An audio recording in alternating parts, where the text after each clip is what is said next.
Welcome to the class ಮಕ್ಕಳೇ. ಈ ಕ್ಲಾಸ್ನಲ್ಲಿ ನಾವು ಪ್ರೈಮ್ ನಂಬರ್ಸ್ ಬಗ್ಗೆ ಡಿಸ್ಕಷನ್ ಮಾಡ್ಕೊಂತ ಹೋಗೋಣ. ಸಿ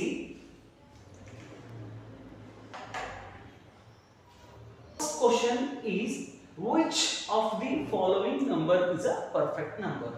ಅಂದ್ರೆ ಈ ಆಪ್ಷನ್ಸ್ ನಲ್ಲಿ ಯಾವುದು ಪರ್ಫೆಕ್ಟ್ ನಂಬರ್ ಇದೆ ಅಂತ ಕೇಳ್ತಿದ್ದಾರೆ. ಯಾವುದು ಪರ್ಫೆಕ್ಟ್ ನಂಬರ್ ಇದೆ ಅಂತ. ಸೊ ನಿಮ್ಗೆ ಮೊದಲನೇದಾಗಿ ಏನ್ ಗೊತ್ತಿರಬೇಕು, ಪರ್ಫೆಕ್ಟ್ ನಂಬರ್ ಅಂದ್ರೆ ಏನು ಅಂತ ಗೊತ್ತಿರಬೇಕು. ಓಕೆ, ಪರ್ಫೆಕ್ಟ್ ನಂಬರ್ ಅಂದ್ರೆ ಏನು ಅಂತ ಗೊತ್ತಿರಬೇಕು. ಸಿ, ಪರ್ಫೆಕ್ಟ್ ನಂಬರ್ ಅಂದ್ರೆ ಯಾವುದೇ ನಂಬರ್ ಇರುತ್ತಲ್ಲ, sum of its all factors is 2 times of the number. ಅಂದ್ರೆ ಯಾವುದೇ ನಂಬರ್ ತಗೊಂತೀರಲ್ಲ ಅದ್ರದ್ದು ಎಲ್ಲಾ ಫ್ಯಾಕ್ಟರ್ಸ್ ಗಳಿಗೆ ನೀವು ಸಮ್ ಮಾಡಿದಾಗ, ಆಡ್ ಮಾಡಿದಾಗ ಆ ಸಮ್ ಏನಾಗಿರ್ಬೇಕು ಅಂದ್ರೆ ಆ ಗಿವೆನ್ ನಂಬರ್ 2 ಟೈಮ್ಸ್ ಆಗಿರ್ಬೇಕು. ಅವಾಗ ನಾವೇನು ಹೇಳ್ಬೋದು, ಆ ಗಿವೆನ್ ನಂಬರ್ ಏನಿದೆ ಅಂತ ಪರ್ಫೆಕ್ಟ್ ನಂಬರ್ ಇದೆ ಅಂತ ಹೇಳ್ಬೋದು. ಓಕೆ, ಈ ಐಡಿಯಾ ಇಂದ ಈಗ ಕ್ವಶನ್ಸ್ ಸಾಲ್ವ್ ಮಾಡೋಣ. ಫಸ್ಟ್ ಆಪ್ಷನ್ ಏನಿದೆ ಮಕ್ಕಳೇ, 4 ಇದೆ. See, the factors of 4 are 1, 4 and 2 times. Okay, ಈಗ ನಾನು ಆಡ್ ಮಾಡ್ತೀನಿ. ಇದಕ್ಕೆಲ್ಲ ಸಮ್ ಎಷ್ಟಾಗ್ತದೆ ನೋಡಿ. ಓಕೆ, 1 + 2 3, 3 + 4 7. ಓಕೆ, 7 ಸಮ್ 7 ಆಗ್ತಿದೆ.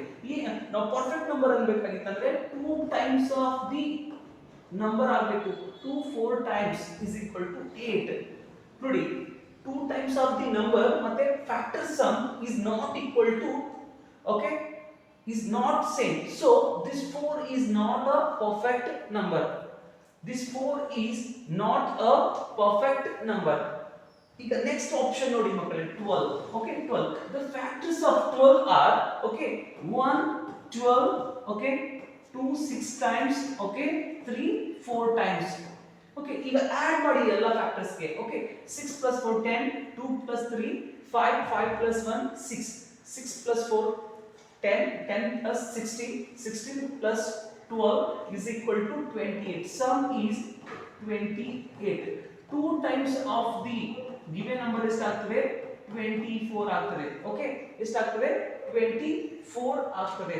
So this is also not a perfect number. Okay, move to the next option. ಏನಿದೆ, 8 ಇದೆ ಮಕ್ಕಳೇ. Okay, factors of 8 are 1 and 8 ಮತ್ತೆ 2 4 ಟೈಮ್ಸ್. ಓಕೆ, ಈಗ ಆಡ್ ಮಾಡಿ ಎಲ್ಲ ಫ್ಯಾಕ್ಟರ್ಸ್ ಗೆ. ಎಷ್ಟಾಗ್ತದೆ, 8 + 4 12, 12 + 2 14, 14 1 15. ಸಮ್ 15 ಆಗ್ತದೆ. 2 ಟೈಮ್ಸ್ ಆಫ್ 8 ಅಂದ್ರೆ 16 ಆಗಬೇಕು. ಈಗ ಕೂಡ ಇದು ಕೂಡ ಏನು ಪರ್ಫೆಕ್ಟ್ ನಂಬರ್ ಇಲ್ಲ. Move to the next option 6. Okay, factors ಏನಾಗ್ತದೆ, 6 1 6 ಟೈಮ್ಸ್. Okay, 2 3 times. ಈಗ ಆಡ್ ಮಾಡಿ ಮಕ್ಕಳೇ, ಸಮ್ ಏನಾಗ್ತದೆ ನೋಡೋಣ. Okay, see, 1 + 2 3, 3 + 3 6, 6 + 6 is equal to 12. Okay, this ಏನಾಗುತ್ತೆ ಅಂತಂದ್ರೆ 2 times. the sum of factors is 2 times of the given number. So ಏನಾಗ್ತದೆ, this 12 is a perfect number. So the answer is D. The next question is, which of the following are not twin primes? Which of the following are not twin primes? First ನಮಗೆ ಈ question solve ಮಾಡಬೇಕಾಗಿದ್ರೆ twin primes ಅಂದ್ರೆ ಏನು ಗೊತ್ತಿರಬೇಕು. C, twin primes ಅಂದ್ರೆ two prime numbers are said to be twin prime if there is only one composite number between them. ಅಂದ್ರೆ ಯಾವುದೇ two prime numbers between ಒಂದೇ ಒಂದು composite number ಇರಬೇಕು ಮಕ್ಕಳೇ, ಅಂತವಕ್ಕೆ ಏನಂತೀವಿ ನಾವು twin primes ಅಂತೀವಿ. ಈ ಕ್ವಶನ್ ಏನಿದೆ, which of the following are not twin primes ಅಂತ ಕೇಳ್ತಿದ್ದಾರೆ. ಈಗ ಫಸ್ಟ್ ಆಪ್ಷನ್ ಏನಿದೆ 3 and 5 ಇದೆ. ನೋಡಿ, 3 ಪ್ರೈಮ್ ನಂಬರ್ ಇದೆ. ಓಕೆ, 3 ಪ್ರೈಮ್ ನಂಬರ್ ಇದೆ, 5 ಕೂಡ ಪ್ರೈಮ್ ನಂಬರ್ ಇದೆ.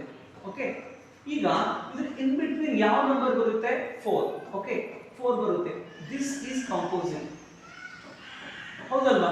ಆವಾಗ ನಾವು 3 and 5 ಗೆ ಏನಂಬಹುದು, ಟ್ವಿನ್ ಪ್ರೈಮ್ಸ್ ಅಂತ ಹೇಳಿ ಕರೀಬಹುದು. ಓಕೆ, ಟ್ವಿನ್ ಪ್ರೈಮ್ಸ್ ಅಂತ ಕರೀಬಹುದು. ಬಟ್ ಕ್ವಶನ್ ಏನಿದೆ ಅಂದ್ರೆ ಯಾವುದು ಟ್ವಿನ್ ಪ್ರೈಮ್ಸ್ ಇಲ್ಲ. Okay, so this is not our answer. Okay, move to the next option 5 and 7. Okay, see, 5 also prime number, 7 also prime number. In between them 6 is there.